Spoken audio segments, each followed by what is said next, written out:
sejarah pendidikan Islam itu adalah sejarah mengenai progres, kemajuan. Nah, kalau iya ya lebih banyak berdirinya di masa Pak Harto, ya kan? Presiden Soeharto itu mendirikan banyak sekali itu. Setelah tahun 66-an dan seterusnya itu, maka kemudian berdirilah banyak IAIN di luar Jawa. Cabang-cabang dari IAIN Yogyakarta dan IAIN itu punya fakultas cabang, ya kan? Seperti IAIN Mambonjol ada cabang di Bukit Tinggi, di Batu Sangkar, mana lagi di saya nggak tahu pasti. Tapi kemudian cabang-cabang itu tahun 1997 itu berarti 1997 itu kan masih masa Soeharto itu. Kemudian menjadi Stein, ya kan? Dibebaskan dari induknya, dari IAIN Padang atau IAIN lain yang kemudian dibebaskan jadi induknya. Maka kemudian jadi Stein, ya kan? Kemudian pada perkembangan berikutnya menjadi IAIN, ya kan? Jadi banyak Stein itu menjadi IAIN sejak masa terutama Presiden SBY dan juga Presiden siapa namanya Presiden Jokowi, ya kan? Nah, sejak tahun 2002 beberapa IAIN menjadi UIN. Pertama kali yang jadi UIN itu adalah di Jakarta. UIN Jakarta itu muncul atau merupakan hasil dari perubahan IAIN menjadi UIN tanggal 20 Mei 2002. Jadi udah 20 tahun yang lalu, ya kan? Ya. Kemarin ada di kampus UIN itu di auditoriumnya ada peringatan 65 tahun ada IAIN dan UIN. Jadi perguruan tinggi kita ini yang di Jakarta ini udah 65 tahun umurnya. Saya nggak tahu IAIN Padang, UIN Padang itu berapa tahun umurnya. Berapa tahun Pak Zul? Mana Pak Zul? Dan tahu nggak kapan IAIN Padang berdiri? Ingat? Salah 1963-an Pak, yang di Padang. Kalau nggak salah. Ya, rasanya pernah nampak ininya. Tahun 60-an. Tahun 60-an Pak kira-kira. 60 itu baru di Jakarta kok. Dan Padang itu kan cabang dari Ciputa kan. Berdiri belakangan. Jadi IAIN itu punya cabang di termasuk di Padang ini dan di Medan, kemudian Pontianak, Serang, Banten itu cabang dari sini. Tapi intinya adalah kemudian banyak IAIN dan fakultas-fakultasnya itu yang kemudian berubah jadi STAN, ya. Dan sebagian malah sekarang ini banyak dari STAN menjadi IAIN kan menjadi UIN, ya kan? Seperti yang saya katakan, yang pertama UIN itu adalah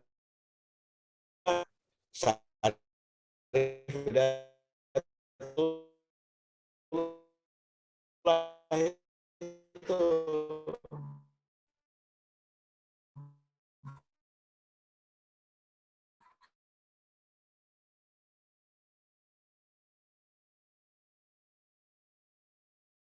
pada masa Pak Harto. Ya, jadi dalam hal itu kita patut berterima kasih ke Pak Harto, ya kan. Walaupun saya dulu mimpin demo melawan Pak Harto, ya, sampai saya dikejar-kejar oleh tentara dan polisi, dimasukkan ke apa itu, ke markas CPM di Guntur. Guntur itu dekat Pasar Rumput di Jakarta itu. Yang membebaskan saya itu namanya almarhum Anas Malik. Pernah dengar nggak nama Anas Malik? Anas Malik pernah Anas menjadi bupati kalau nggak salah Pak. Bupati Padang Pariaman Pak. Iya, Bupati Padang Pariaman. Ya itu Pak Anas Malik itu almarhum yang membebaskan saya dari tahanan di CPM itu gara-gara mendemo Pak Harto. Kenapa didemo? Karena menentang masuknya aliran kepercayaan ke dalam GBHN, ya kan? Aliran kepercayaan Jawa itu kejawen masuk GBHN. Nah, jadi itulah. Jadi di masa Pak Harto, di akhir masa Pak Harto itu terjadi perubahan fakultas-fakultas cabang IAIN itu menjadi STAIN. Kalau nggak salah Menteri Agamanya itu masih Pak Tarmizi Taher almarhum itu. Pak Tarmizi Taher dirjennya almarhum Profesor Malik Fajar. Itulah yang mengubah, membebaskan, melepaskan STAIN fakultas-fakultas cabang itu menjadi STAIN, yang kemudian dalam perkembangan berikutnya menjadi IAIN, termasuk yang di Bukit Tinggi dan di Batu Sangkar itu kan menjadi IAIN dia, tapi belum jadi UIN. Tapi di Jawa di beberapa tempat STAIN itu berubah jadi UIN dan berubah jadi IAIN dan jadi UIN. Banyak itu contohnya, termasuk yang di Serang tadi itu. Serang tadi itu tadinya fakultas syariah dari IAIN Syarif Hidayatullah Jakarta, kemudian jadi IAIN, jadi STAIN tahun 97, kemudian jadi IAIN dan sekarang udah jadi UIN dia, ya kan? Nah, jadi itu ya, itu tadi itu yang saya bilang itu, sejarah pendidikan Islam adalah sejarah mengenai progres, mengenai kemajuan pendidikan Islam. Jadi jangan merasa, kalau istilah orang Jakarta itu merasa keder ya, atau masih merasa kita ini masih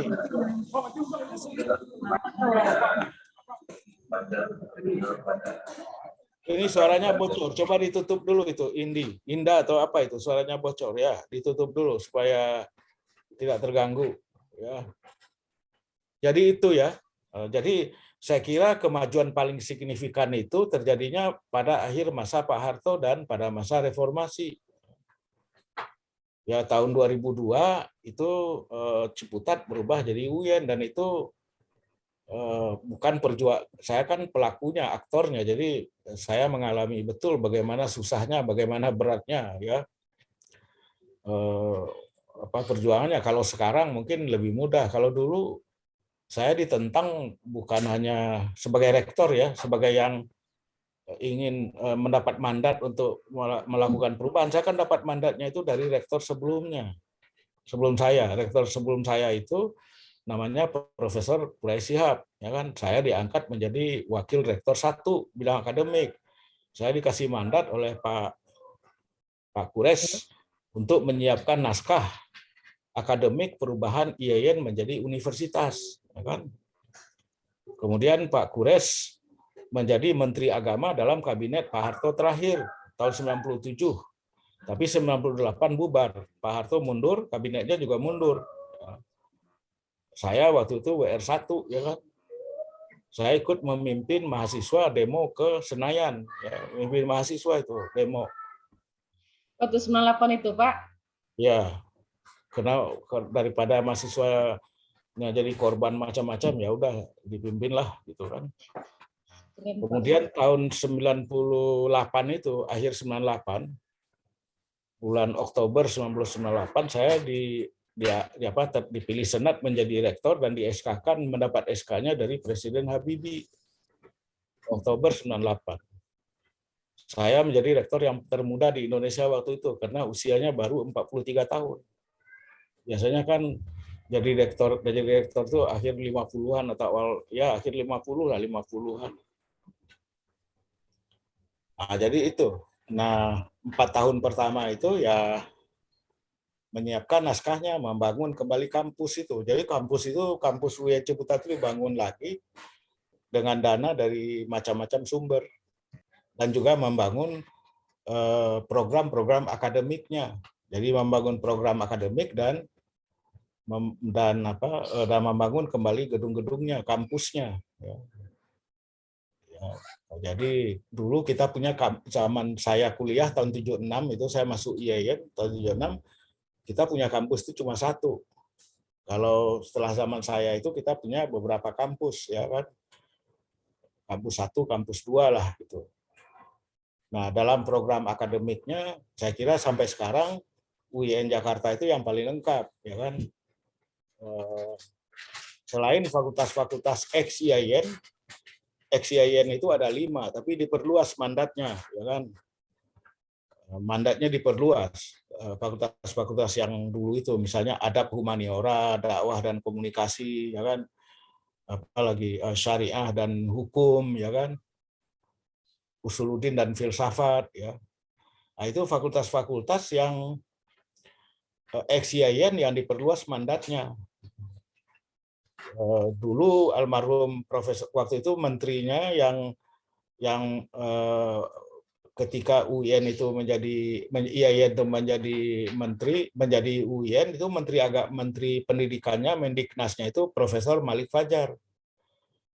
Pak Malik Fajar itu bilang, boleh, saya bisa mungkin menyetujui jadi universitas. Waktu itu belum ada nama UIN, tapi seluruh fakultas-fakultas IAIN itu digabung menjadi Fakultas Agama Islam, ya kan? Satu fakultas saja. Gitu. Nah, saya bilang nggak mau Pak Malik, ya lebih baik nggak usah jadi universitas kalau semuanya digabung. Nanti saya dikutuk oleh sejarah, ya kan, memarginalisasikan sebuah lembaga pendidikan Islam yang dulunya punya 5 fakultas, ya kan? Ya nggak usah lah, gitu kan. Akhirnya lama-lama setelah berunding bolak-balik, akhirnya Pak Malik setuju 5 fakultas IAIN itu dipertahankan dan saya minta itu diperluas, ya kan, diperluas mandatnya. Jadi Fakultas Syariah dan Hukum. Jadi sarjana ilmu hukum kita itu setara dengan SH misalnya dari UI misalnya atau dari mana saja, UNAN misalnya, kita setara. Dan saya juga berhasil memperjuangkan lulusan Fakultas Syariah itu bisa jadi advokat, ya kan, yang ditentang oleh siapa namanya, almarhum Adnan Buyung Nasution. Saya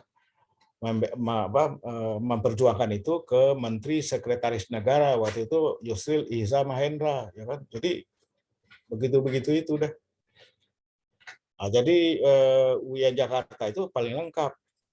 Dari 5 fakultas ex-IAIN tambah 1 fakultas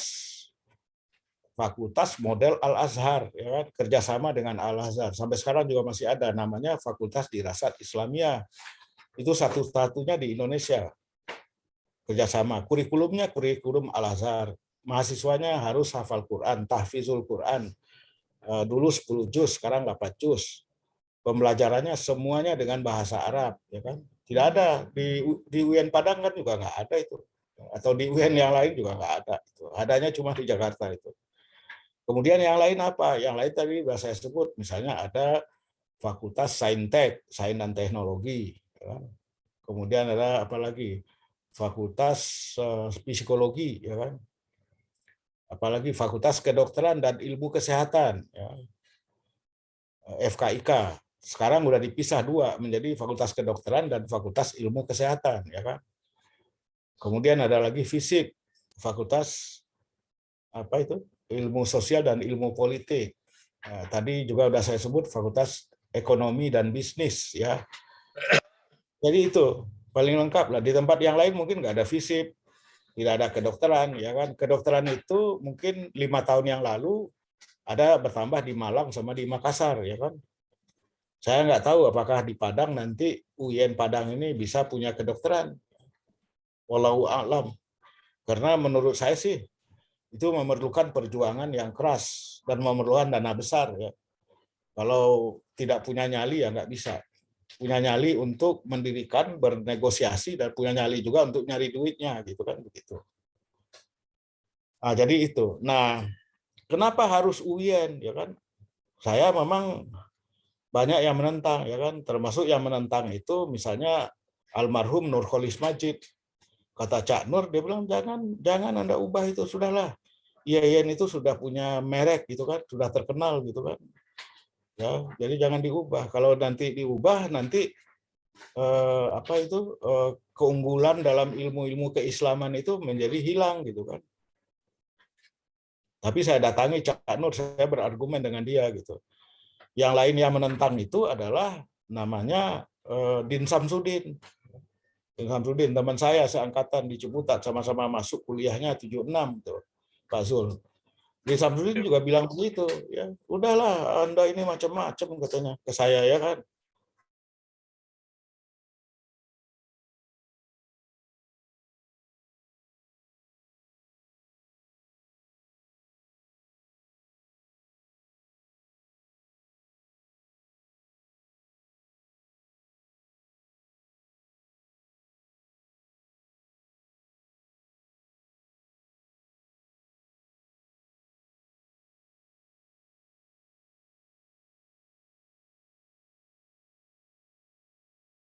Golkar, ketua Komisi 6-nya itu.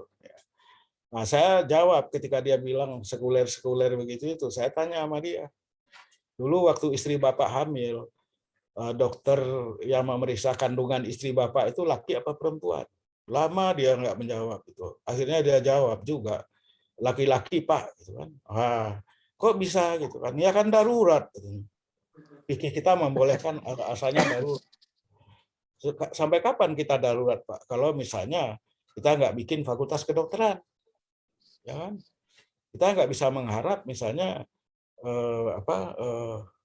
kita minta atas nama motif Islam, ya, atas dasar kepentingan Islam, darurat fikih, kita minta kepada kedokteran UI untuk memprioritaskan menghasilkan dokter-dokter kandungan perempuan. Nggak bisa kan? Itu perguruan tinggi umum kok nggak bisa. Itulah Pak, maka kita nggak bisa darurat terus. Kita harus bikin fakultas kedokteran di IAIN, ex-IAIN. Institut nggak boleh Pak mendirikan fakultas kedokteran, jadi harus jadi UIN. Jadi supaya nggak darurat terus seperti Bapak, maka kemudian kita harus bikin universitas Pak, agar kita bisa mendirikan fakultas kedokteran. Nah, baru dia diem. Ya.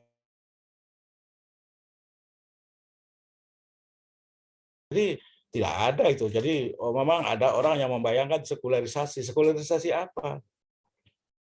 Nggak ada itu. Ya. UIN Ciputat itu tadi sudah saya bilang satu-satunya perguruan tinggi Islam, dan itu zaman saya mendirikan dengan Rektor Al-Azhar sebuah fakultas, ya, yang namanya Fakultas Dirasat Islamiyah.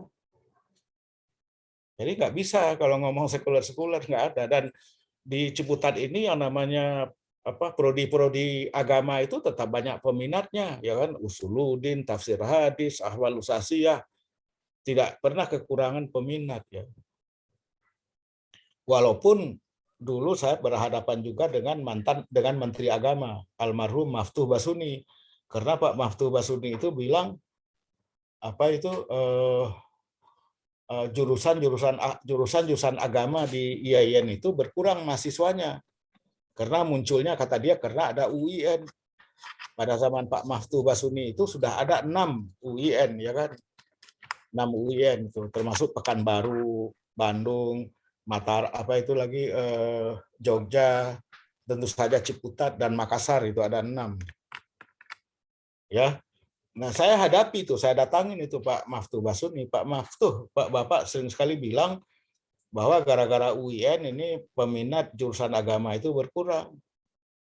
Itu bukan karena ada UIN, Pak. Ada atau tidak ada UIN, peminatnya tetap sedikit. Karena adanya kebijakan sesat dari Dirjen Bapak. Saya bilang kebijakan sesat, dia bilang, tanya apa itu kebijakan sesat, ya. Kebijakan sesat Pak Dirjen Bapak itu namanya Yahya Umar. Kebijakannya adalah menghapus MAK. Jadi MAK itu dihapus sama Pak Yahya Umar. Sekarang dia dosen di Ciputat ini. Jadi pernah ada peringatan hari kelahiran, hari milad UIN Ciputat, itu ada Pak Yahya Umarnya hadir. Tapi saya bilang yang cerita seperti ini, bahwa ada kebijakan sesat dari Dirjen menghapuskan MAK. Akibatnya apa? Akibatnya sumber input bagi IAIN itu berkurang. Nggak ada lagi, ya kan? Karena yang berani masuk ke tafsir hadis atau ke ahwalus sasiyah itu orang anak-anak tamatan MAK yang bahasa Arabnya kuat, ya kan? Kalau MA IPS atau MA IPA ya nggak berani karena bahasa Arabnya pas-pasan, mungkin minimal sekali, ya. Baru dia bengong Pak Maftuhnya, ya kan? Pak Maftuhnya bengong. Tapi kemudian Pak Maftuh saya menganjurkan ke Pak Maftuh bikin lagi itu MAK-nya, bikin lagi, ya kan? Tapi dia nggak udah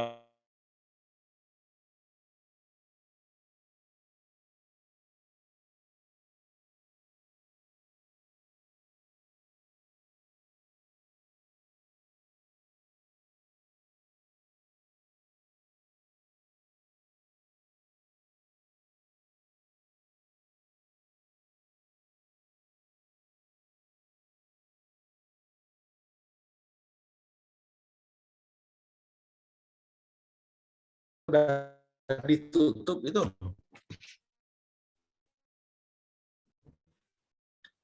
gitu sekarang ini. 2005 kalau salah Pak Prof. Kapan? 2005 dibuka kembali. 2005. Ya, dulu kan awalnya 84 tuh. MAPK itu Pak Prof. Iya, itu ditutup, ya kan? Ya. Ya, saya kira saya nggak tahu, tapi bisa dicek lagi lah, pastinya tahun berapa gitu. Ah, jadi itu ceritanya, ya kan? Nah, jadi didirikan kembalilah MAK itu, ya, dan terus, ya kan? Dan mutu pendidikan Islam ini juga meningkat, ya kan? MA kita itu juga semakin kompetitif. Ya. Tahun lalu itu diumumkan 1.000 SMA dan MA yang terbaik di Indonesia, 1.000. Ya.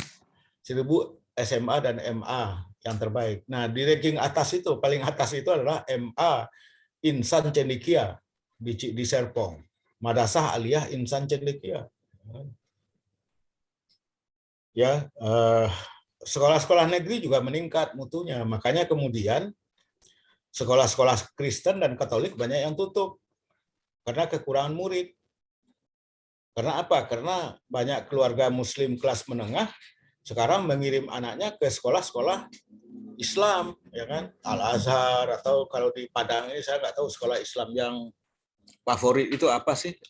Atau MA yang bagus di Padang ini di Sumatera Barat ini mana? Saya nggak tahu persis gitu. Di Tapi MA salah Pak Prof. Ya, Mas baik negeri maupun swasta. Saya pernah ketemu di pesawat di Garuda dengan ketua alumni Don Bosco, ya. SMA Don Bosco Padang. Itu saya tanya, gimana Don Bosco? Ya, dia bilang sekarang muridnya berkurang, Pak, katanya. Kurang sekali, katanya. Susah mendapatkan murid. Itu karena apa? Karena semakin banyak sekolah-sekolah Islam, baik negeri maupun swasta, ya, yang bagus. Atau sekolah-sekolah negeri yang bagus, yang Islami tapi bagus, ya kan? Karena sekarang ini hampir nggak bisa kita membedakan antara sekolah, antara cara, misalnya cara berpakaian, ya, guru-gurunya, terutama guru-guru perempuan di MA dengan di SMA negeri. Kalau guru-guru perempuan di MA pasti pakai jilbab, kan? Pasti itu, ya. Ada yang nggak pakai jilbab nggak?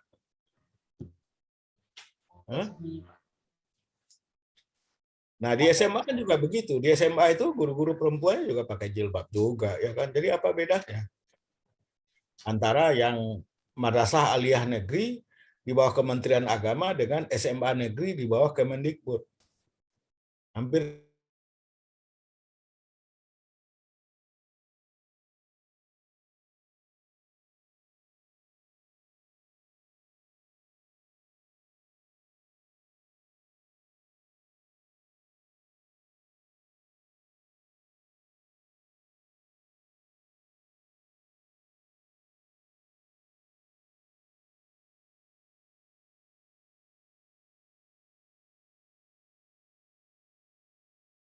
antara 5 sampai $20 sehari. $5 itu berarti sekitar 70.000, ya kan? Jadi kalau Anda belanja misalnya kebutuhan dapur, makan minum 70.000 bisa itu. Nah, itu berarti udah masuk kelas menengah.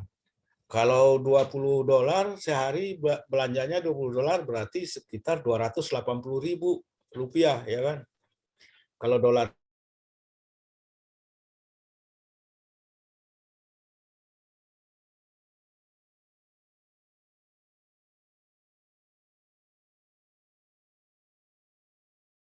meningkat sekali, ya kan?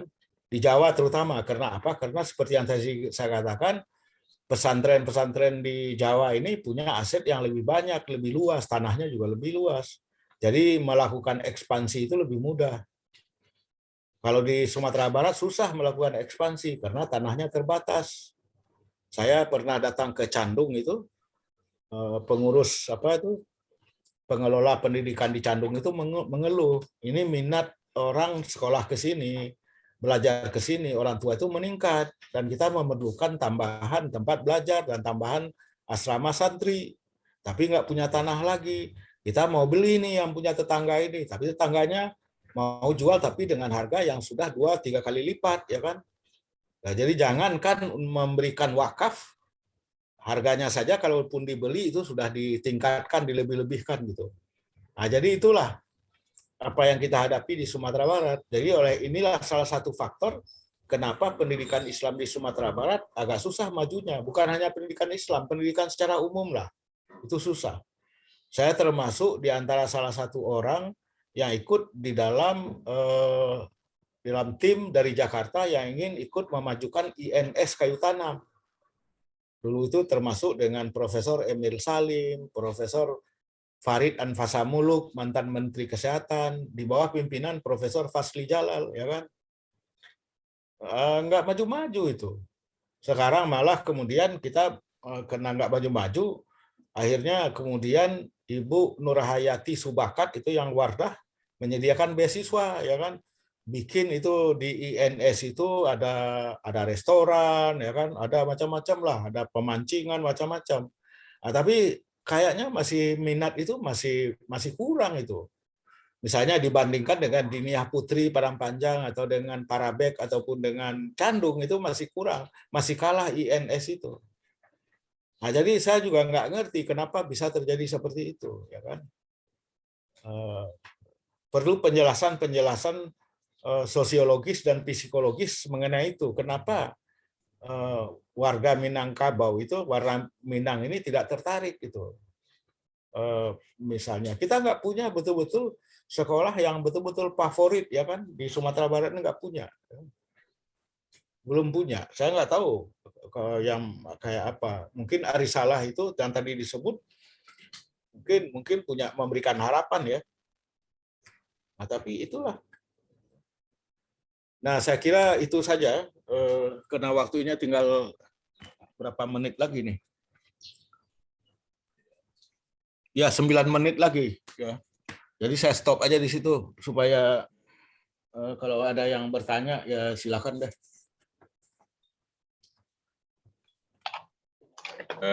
Mungkin begini Pak. Ini pertemuan kedua Pak. Masih ada pertemuan yang satu lagi Pak. Ya, kira-kira Bapak waktunya kapan? Kapan itu ya? Tanggal berapa, Pak? Penutupannya kapan? Berakhir semesternya? Berakhir kuliah tanggal 11, Pak. 11 apa? 11 Juni. 11 Juni. Jadi kalau bisa kita tanggal 12-nya hari Ahadnya, Pak. Tanggal 12 ya? Ya, tapi saya bisa, tapi hanya lewat Zoom. Saya nggak bisa ke Padang karena saya ada acara nih, apa? Acara Dewan Pers ya. Ya. Nggak bisa, Yalah, tapi kita pakai Zoom aja dulu sekarang. pakai Zoom. Bisa kalau pakai Zoom. Jam 8 sampai jam 10 ya? Iya, jam 8 sampai 10, tanggal 12 bulan 6. 12 Juni ya? Ya, 12 Juni. Jadi itu mungkin ada 3 topik lagi itu, Pak. Oh iya. Yang kalian penutupan gitu. Ya, sebenarnya okay. Kalau Bapak bisa ke Padang itu kan lebih baik bisa ke Padang itu, Pak. Ya ini saya ada raker, Pak. Rapat kerja nih. Sampai malam, Iyalah. malam hari Sabtu itu. Jadi nggak terkejar ke Padangnya ya. Iyalah. Jadi nanti kita ya lewat Zoom saja. Nah, sementara ini kita jadwalkan melalui Zoom saja ya, tapi nanti kita komunikasi lagi lah. Ya. Okay. Nah jadi itu ya terakhir sekali karena nggak ada pertanyaan, memang perguruan tinggi Islam ini baik yang negeri mau swasta itu ya menurut saya sih kemajuannya signifikan lah. Kalau saya kemarin bilang apa yang khususnya untuk Ciputat ya, perkembangan UIN Ciputat itu tidak pernah kita bayangkan dulu ya kan. Itu bahasa Inggrisnya beyond imagination, di luar bayangan, di luar imajinasi kita. Dulu saya masuk ke IAIN Ciputat itu tahun 76, orang bilang kampus UIN itu, IAIN itu Ciputat itu seperti pabrik kaos ya. Dan jam 12.30-an itu udah seperti kuburan. Maksudnya udah nggak ada lagi orang, mahasiswa udah nggak ada ya. Nah, sekarang mahasiswanya sekitar 30 ribuan ya, atau dekat-dekat 30 ribuan. Nah, jadi apalah. Tapi UIN yang baru itu masih harus menggenjot ya kemajuannya, termasuk saya kira Padang ini, karena sering terjadi juga yang terjadi itu adalah baru perubahan nama dari IAIN menjadi UIN, tapi kelembagaannya masih belum banyak berubah. Strukturnya, fakultasnya belum banyak berubah. Ya. Atau paling banter mungkin hanya ada penyesuaian nama, barangkali nama fakultasnya. Nah, saya nggak tahu di Padang ini ada fakultas apa di Sudah ada Saintek, Pak. Saintek Saintek, apa? matematika dan informatika, Pak. Nah, ya itu udah lumayan lah. Ada informatika, teknik informatika misalnya ya kan. Ya. Nah, tapi masih baru keluar itu, Pak.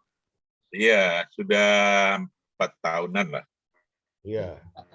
Jadi masih harus digenjot karena banyak program-program lain ya yang harus. Nah, kenapa itu kalau ditanyakan ya kan, kenapa kita harus belajar teknik informatika? Kenapa harus belajar juga menyediakan misalnya kedokteran?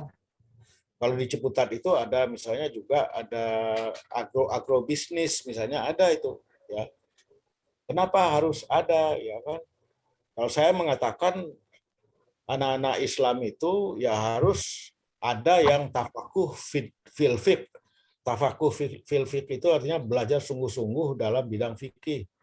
Apa tafakuh fit tafsir kita perlu.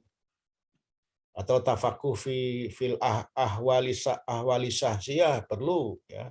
Tapi juga harus ada yang tafakuh fit tib, harus ada. Masa dokternya semua nggak ada yang santri ya kan, masa sih kan? Harus ada tafakuh fiktif, wajib itu ya kan, fardu ain lah gitulah, ada fardu kifayah. Jadi kalau harus ada yang belajar tafakuh fil iktisad misalnya yang bisa menjelaskan ekonomi ya kan, harus ada, bukan hanya iktisad Islamiyah ya, ekonomi syariah, tapi iktisad secara keseluruhan itu harus ada. Atau bidang-bidang yang lain ya harus ada, karena Islam Indonesia itu terlalu besar, umat Islam Indonesia itu terlalu besar, bukan terlalu besar lah jumlahnya. Masa bidang-bidang strategis sebagai teknik informatika, ya kan? Saya malah menganjurkan kemarin kepada dekan Fakultas Ekonomi dan Bisnis di Ciputat ini, coba bikin deh prodi ekonomi digital ekonomi, ya kan? Ekonomi digital, startup lah, ya kan? Macam-macam itu. Bagaimana perdagangan online melalui daring, ya kan? Sekarang ini saya nggak tahu di Padang ya, di tempat saya ini di Ciputat ini kan kalau Anda lapar pakai online aja ya kan, dengan Grab, dengan Ojek ya kan. Gojek itu bisa Anda mau makan apa saja, mau makan sate Pariaman dari tempat saya juga bisa ya kan. Iya, nggak usah sama, Pak. nggak usah ke Pariaman ya kan. Iya. Itu Pak, sate pauh, gulai kepala ikan pauh juga bisa ya kan. Nah, itu kita kembangkan, harus ada. Kita tidak bisa mengharapkan dari orang lain yang akan membantu misalnya ekonomi UMKM, keluarga-keluarga muslim, masyarakat muslim itu dari orang lain. Harus kita sendiri. Makanya perlu pendidikannya siap gitu kan, begitu. Ya. Nah, itu gunanya. Jadi bukan kalau ada orang yang bilang sekularisasi ya kan, bikin sekularisasi ya. Dia bilang Anda ini imajinasinya itu pendek gitu kan. Maunya orang Islam itu hanya tafakuh fiddin. Iya, tafakuh fiddin perlu. Ya iya, tapi tantangan kita ini jauh lebih besar daripada sekedar tafakuh fiddin. Kita harus berbagi tugas. Ada yang belajar fikih, ada yang belajar tasawuf, tapi juga harus ada yang belajar ekonomi, belajar macam-macam lah ya kan. Nah, jadi itu intinya gitu ya. Nah, supaya umat Islam ini maju. Makanya kemudian sekarang saya kira dengan 23 UIN, terutama UIN baru ini harus segera mengembangkan prodi-prodinya lebih jauh lagi, sehingga kemudian anak-anak kita ini produk UIN itu bisa beragam. Nanti bisa menjadi yang tamatan IT-nya, TI-nya misalnya menjadi ahli atau menjadi konsultan untuk pengembangan TI di pesantren misalnya, di sekolah misalnya. Jangan lagi secara tradisional. Karena ke depan ini kan kita harus apapun yang kita lakukan terutama di bidang pendidikan ini harus berbasiskan data. atau berbasiskan big data, ya kan? Itu kan yang disebut dengan transformasi apa itu 5.0 itu di situ itu. Nah, jadi inilah tantangan kita ke depan. Jadi kita harus memastikan bahwa ilmu-ilmu agama, ilmu-ilmu Islam itu tetap kuat di UIN. Itu harus dipastikan itu. Ya, kalau saya memastikannya antara lain dengan bikin fakultas dirasat Islamiyah itu antara lain ya, salah satunya gitu. Nah, jadi inilah saudara-saudara sekalian, jadi karena waktunya udah lewat, saya ada kegiatan lain, jadi kita cukupkan sekian ya. Terima kasih Pak Zul. Pak Duski nggak masuk ya? Pak Duski minta izin Pak, dia lagi anaknya pesta hari ini Pak. Oh ini Barale. Barale, kemarin anaknya nikah, sekarang pestanya. Oh Barale. iya. Mohon izin ya Pak. Yuk, nggak apa-apa. Jadi sampai ketemu lagi ya, insya Allah tanggal 12 Ya, insya Allah tanggal 12 Pak, hari ya. Ahad. Ya, menjelang hari Ahad itu masih ada diskusi 3 makalah lagi dengan Pak Zul ya, dan Pak Duski. Nah, saya kira demikian. Mudah-mudahan semua sehat, lancar. Ya. Terima kasih. Jadi sebelum terakhir kita foto dulu Pak. Oh ya, silakan. 1, 2, 3.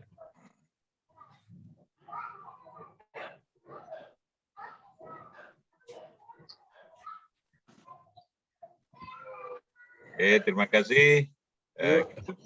Terima kasih Pak Prof atas waktunya. Diberikan pendalaman terkait dari materi-materi yang sudah kita dalami selama ini. Demikian Pak, kalau Bapak ada keperluan ya kita mengucapkan terima kasih. Mudah-mudahan sehat selalu. Assalamualaikum warahmatullahi wabarakatuh.